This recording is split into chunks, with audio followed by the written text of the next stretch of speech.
Witam Państwa, Marcin Piasecki. Trwają spotkania warszawskie, a w naszym studiu gość, pan Luc Ferry, filozof, były minister edukacji Francji. Good morning. Hello.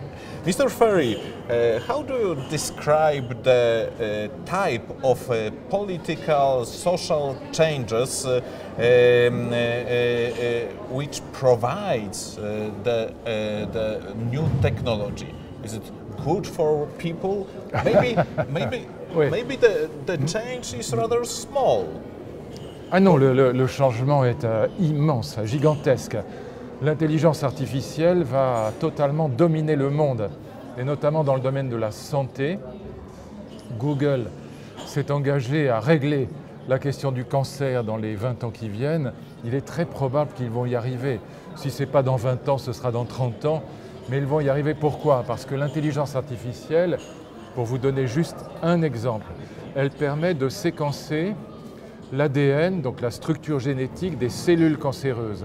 Et quand on peut faire ça, on peut attaquer ces cellules cancéreuses de manière extraordinairement efficace, ce qu'on appelle les thérapies personnalisées. Donc c'est juste un exemple parmi 1000 autres du fait que cette révolution de l'intelligence artificielle, elle va changer le monde davantage dans les 30 ans qui viennent que dans les 3000 ans qui précèdent.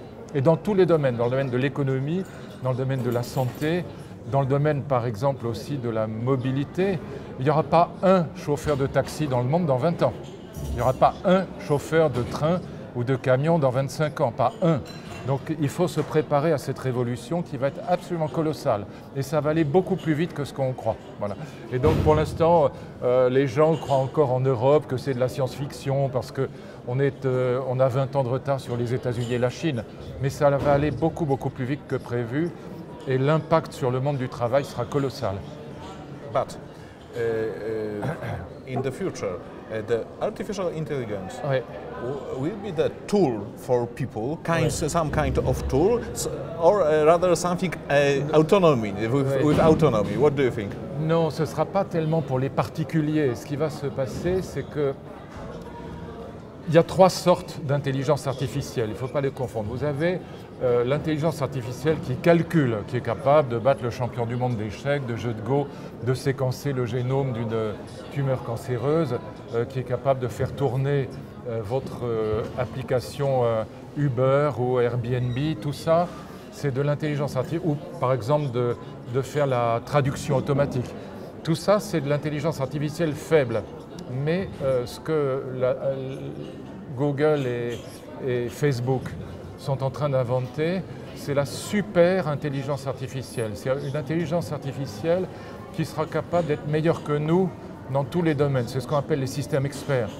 Par exemple, mon petit jeu d'échecs que j'ai là, il est capable de battre facilement le champion du monde. Mais il sait que jouer aux échecs. Il ne peut rien faire d'autre.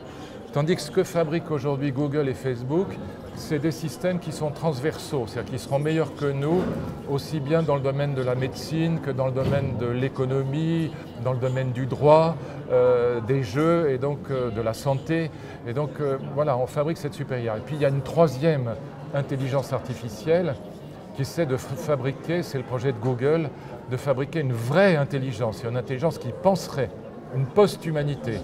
Et ça, Stephen Hawking y croyait, Bill Gates y croit, Elon Musk y croit. C'est-à-dire fabriquer, si vous voulez, un cerveau, donc des connexions de neurones, sur une base non biologique, sur une base, disons, de silicone et pas de carbone, par exemple. Ça, personne ne sait si on va y arriver, mais là, si on y arrivait, on aurait créé une post-humanité, c'est une vraie intelligence.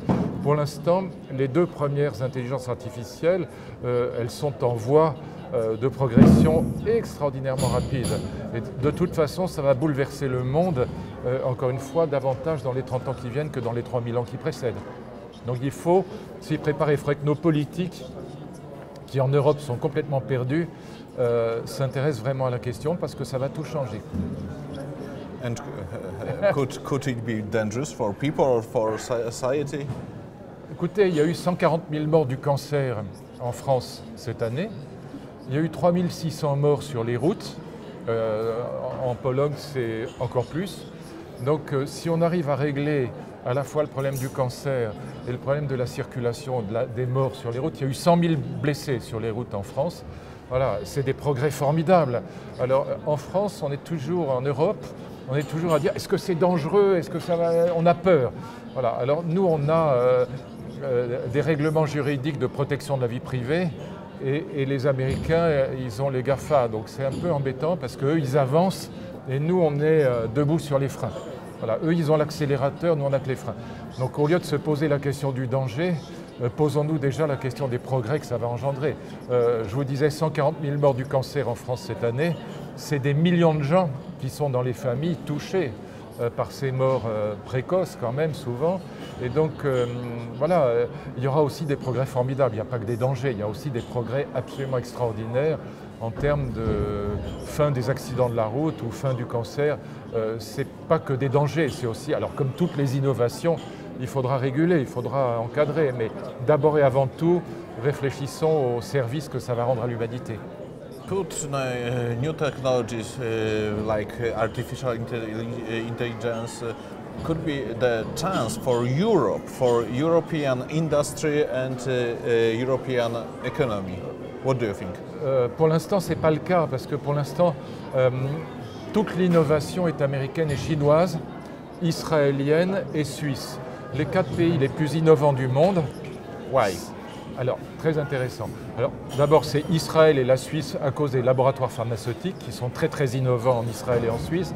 Et ensuite, ce sont les grands, les GAFA américains, Google, Apple, Amazon, Facebook. On peut rajouter IBM et Microsoft. Tout est américain ou chinois. Les BATX chinois, Baidu, Alibaba, Tencent et Xiaomi sont encore plus puissants que les Américains. Rien en Europe. Rien. Rien. Rien. Pourquoi? Parce que les Américains et les Japonais et les Chinois, mais surtout les Américains, achètent les cerveaux européens. Par exemple, le patron de l'intelligence artificielle chez Facebook, il s'appelle Yann Lequin, c'est un Français, c'est un Breton. Demis Hassabis, l'équivalent chez Google, est un Anglais.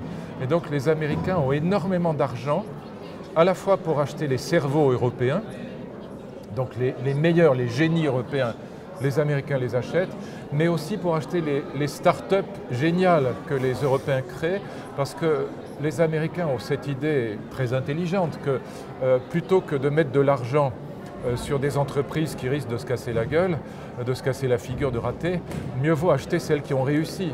Donc ils achètent les start-up européennes quand elles ont réussi, et ils achètent les cerveaux européens quand ils ont réussi. Et comme nous en Europe, on n'a aucune union européenne, en vérité on est tous en concurrence les uns avec les autres, les pays européens commencent à se détester les uns les autres, comme on n'a pas d'union européenne véritable, on n'investit pas l'argent qu'il faudrait investir dans cette 3e révolution industrielle. Donc pour l'instant, nous sommes en voie de colonisation par les États-Unis et la Chine. Et c'est une catastrophe aussi en termes de souveraineté, par exemple sur le plan militaire. Nos avions, nos porte-avions sont bourrés de technologie américaine, et donc les Européens ne comprennent pas qu'ils sont en train de devenir la colonie des États-Unis. Donc c'est un vrai grand problème que nos politiques européens n'ont pas encore compris. Y compris en France, y compris Emmanuel Macron, y compris Madame Merkel, ils ne voient pas encore à quel point cette révolution de l'intelligence artificielle va bouleverser le monde et à quel point on risque de devenir une petite colonie des États-Unis. So, what Europe can do with this situation? Alors, c'est très compliqué, mais si vous voulez, on a créé une Europe à partir du traité de Maastricht. On a créé une Europe de la désunion. Parce qu'en fait, on rentre en concurrence sur le plan fiscal et social. Par exemple, l'Irlande a une fiscalité 3 fois inférieure à la France. Donc on se tire la bourre, on se fait concurrence, on se fait la guerre, non pas sur les biens du marché, mais sur les règles du marché. Et donc il faut qu'on ait une Europe à 12 maximum, une Europe avec les pays de l'Est qui sont au niveau, comme la Pologne et la Hongrie, mais sinon avec les pays de la vieille Europe de l'Ouest qui sont au niveau, et qu'on ait une Europe puissance, une Europe où il y ait harmonisation fiscale et sociale, mais une Europe qui soit capable d'investir 100 milliards de dollars dans les nouvelles technologies, pas 1,5 milliard comme on va le faire en France, mais 100 milliards ou 150 milliards. Ça, aucun pays Ni la Pologne, ni l'Allemagne, ni la France seules ne peuvent le faire. Donc il faudrait qu'on ait cette masse d'argent et qu'on comprenne que si on n'investit pas dans cette troisième révolution industrielle, c'est la fin de la civilisation européenne. Ce n'est pas simplement une question économique et commerciale, c'est tout simplement la mort de l'Europe. Et ça se profile à l'horizon assez rapidement. Thank you for I'm sorry to tell you that because it's very sad, but I'm sure it's true. Yeah. Thank you very much for interviewing. You're welcome.